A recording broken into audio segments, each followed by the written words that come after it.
सबसे पहले महादेव के चरणों में प्रणाम करती हूँ, मेरा प्रणाम स्वीकार हो। मैया पार्वती के चरणों में प्रणाम करती हूँ, मेरा प्रणाम स्वीकार हो। कार्तिक गणेश दोनों भैया के चरणों में प्रणाम करती हूँ, मेरा प्रणाम स्वीकार हो। सभी देवी दुर्गा के चरणों में प्रणाम करती हूँ, मेरा प्रणाम स्वीकार हो।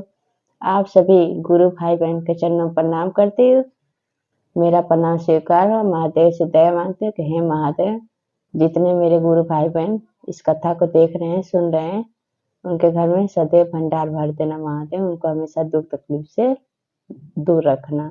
तो चलिए आज मैं जो आप लोग कथा सुनाने जा रही हूँ वो एक घून और झिंगुर का है। कथा बहुत सुंदर है, शुरू से अंत तक सुनिएगा। और कथा अच्छा लगे तो मेरे वीडियो को लाइक कीजिएगा, चैनल को सब्सक्राइब कीजिएगा, कमेंट बॉक्स में हर हर महादेव जरूर लिखिएगा, क्योंकि भगवान का नाम बोलने से, लिखने से, सुनने से सब कष्ट दूर होता है।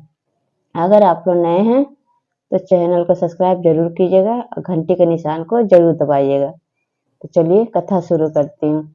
एक गांव में एक गुरु बहना रहती थी। वहीं पे नदी किनारे एक शिव मंदिर था। वहां पे रोज कीर्तन और भजन और चर्चा महादेव का होता था। वहीं पे एक नीम के पेड़ पे घून और झिंगुर दोनों रहते थे। तो घून को बहुत अच्छा लगता है, जब चर्चा वर्चा सुनती थी ना तो उसको बहुत अच्छा लगता था। तो वो झिंगुर से कहती थी कि झिंगुर चलो, तुम भी चलो, मैं भी चलती हूँ, चल के महादेव का चर्चा सुनते हैं। इस जन्म में हम घून हुए हैं और तुम झिंगुर हुए हो, क्या पता हमारा जन्म, अगला जन्म जो हम ले तो क्या पता महादेव हमें अच्छा जोनी में डाल दे। अच्छा कर्म करेंगे तभी तो अच्छा इंसान के रूप में हम लोग को कहीं जन्म दे दे। झिंगुर को विश्वास नहीं होता है, वो कहते हैं भगवान कुछ नहीं होते, मुझे विश्वास नहीं। लेकिन घून को बहुत विश्वास था। वो पेड़ पे बैठी रहती थी, तभी महादेव का चर्चा करती रहती थी, नमन करती रहती थी, नमः शिवाय का जाप करती रहती थी।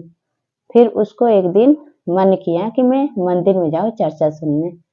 तो वो कहती है कि झिंगुर भाई, आप चलोगे क्या चर्चा सुनने? तो कहता है नहीं, मैं नहीं जाऊंगा। तो घून कहती है कि मैं तो जाऊंगी, मैं तो छोटी सी जानवर हूँ, जीव हूँ, इतने सारी महिला जाती हैं, मैं किसी के महिला के आंचल पर बैठ जाऊंगी और बैठ के चली जाऊंगी, शिव चर्चा सुन के चली आऊंगी।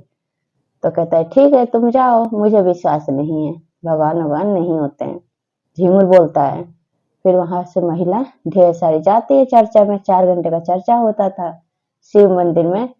तो क्या करते घून कि एक महिला थी तो उसके आंचल पे जाके बैठ जाती थी। जब वो अपने घर से निकलती थी तो दर्शन पहले ही घून चली जाती थी, छोटी सी थी, और जब वो साड़ी पहनती थी तो उसी साड़ी पे बैठ जाती थी और जाके शिव मंदिर में 4 घंटा जो चर्चा होता था, 4 घंटा चर्चा सुनती थी, कीर्तन भजन सुनती थी। और जब वो आके घर पे अपना साड़ी खोलती थी तो धीरे से वो घून उतर के चली जाती थी पेड़ पे वहां पे। तो उसको बहुत अच्छा लगता था, बहुत मजा आता था, आनंद बहुत मिलता था उसको। रोज ऐसे करती थी। करते करते समय बीतने लगा। जब समय बीतने लगा तो दोनों का उम्र हुआ, दोनों मर गए। फिर उनका अगला जब जन्म हुआ तो झिंगुर जो था तो वो गदहा बना, और जो ये घून थी वो राजकुमारी बनी। राजा घर में लड़की के रूप में जन्म ली, क्योंकि महादेव को ही अपना गुरु मानती थी और चर्चा सुनती थी, कीर्तन भजन सुनती थी। छोटा सा जीव थी, लेकिन इसको बहुत विश्वास था महादेव पर। तो वो राजकुमारी बनी। फिर धीरे धीरे वो राजकुमारी बड़ी होने लगी।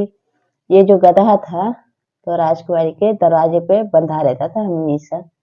तो जब भी बाहर निकलती थी तो उसको महादेव का ऐसा शक्ति मिला था उसको पुनर्जन्म का सारी बातें याद था राजकुमारी को।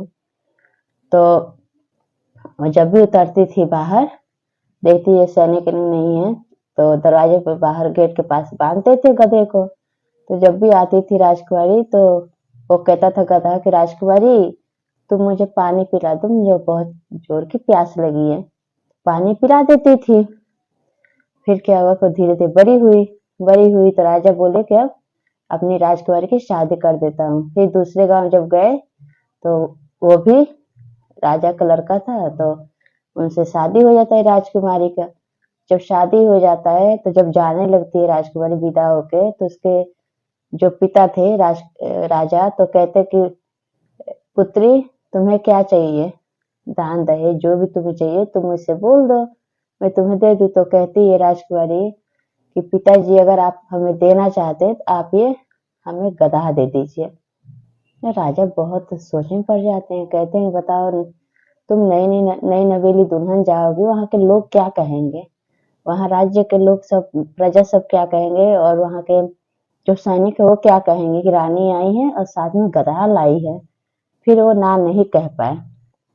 वो बोले कि चलो तुम्हारा जब मन है तो तुम गधे को ले जाओ। गधा और रानी दोनों को विदा करा के राजकुमार ले गए अपने राज्य में। तो वहां पे वो 3 देवरानी जेठानी थी, ये सबसे छोटी थी। जब छोटी थी तो क्या होता है कि वहां पे ये गधा उसके गेट पे बांध देते हैं। बांध देते जब राजकुमार चले जाते हैं बाहर शिकार खेलने, तो ये राजकुमार धीरे से उतरती थी। तो ये गधा बोलता था कि राजकुमारी मुझे बहुत तेज का प्यास लगा, पानी पिला दो। तो पानी ले आकर देती थी। तो ये कहती राजकुमारी कि बताओ पिछले जन्म में जो तुम झिंगुर थे, अगर तुम शिव चर्चा सुने होते महादेव का, अगर महादेव को अपना गुरु बनाए होते तो इस जन्म में तुम गधा नहीं होते ना, मेरी तो तुम भी इंसान बन के जन्म लिए होते। हाँ? तो अब ये बात है, जब बात करती है तो इसकी जेठानियां सुन लेती हैं। तो उसका जो पति राजा आते हैं राजकुमार, तो उससे कहती हैं कि देवर जी तुम्हारी पत्नी है रानी, मुझे लगता है वो डायन है। तो कहते हैं क्यों, क्या हो गया भाभी। तो वो गधा नहीं है गेट पे जो दरवाजा बंधा हुआ है, उससे पता नहीं क्या बातें करती है जब आप चले जाते हो। तो ये बात सुन के उसके मन में शक पैदा होता है, राजकुमार के मन में शक पैदा होता है। तो वो एक दिन क्या होता है कि जब वो घर से निकलते हैं तो जाके बगल में छुप के सुनने लगता है राजकुमार, आखिर मेरी पत्नी इस गधे से क्या बात करती है। फिर सब दिन के जैसे वो वैसे ही सीढ़ी से नीचे उतर रही थी, तो गधा बोला रानी मुझे बहुत प्यास लगी है, मुझे पानी दे दो। पानी लेकर देती और कहती है कि पिछले जन्म में जैसे मैं घून बन के शिव चर्चा सुनने जाती थी मंदिर में, शिव मंदिर में, अगर तुम भी मेरे साथ जाते तो इस जन्म में गधा नहीं बने होते। इस जन्म में तुम गधा नहीं बने होते, तुम भी मेरी तरह इंसान बने होते अगर महादेव को गुरु बनाए होते तो। यही बात जब राजकुमार सुना, तो जब शाम हुआ तो शाम को अपनी राजकुमारी से पूछता है कि आखिर तुम क्या बात करती हो गधे से। तो सारी बात बताती है राजकुमार से। कहती है कि जानते हैं पिछले जन्म में घून थी और ये जो गधा है ये झिंगुर था। तो हम दोनों एक नीम के पेड़ पे रहते थे, वहां पे जितने महिला थी, वहां पे एक शिव मंदिर था नदी किनारे, तो वहां पे सब जाती थी चर्चा कर और कीर्तन भजन सुनने। तो मुझे बहुत मन लगता था, मुझे बहुत अच्छा लगता था, तो मैं उन लोग के साड़ी के आंचल में बैठ के जाती थी मैं शिव चर्चा सुनने, और ये झिंगुर नहीं जाता था, इसको विश्वास नहीं था। ये सारी बात बताई उस राजकुमार को। तो वो पूछता है राजकुमार कि अब ये गधे का जन्म कैसे इंसान में होगा।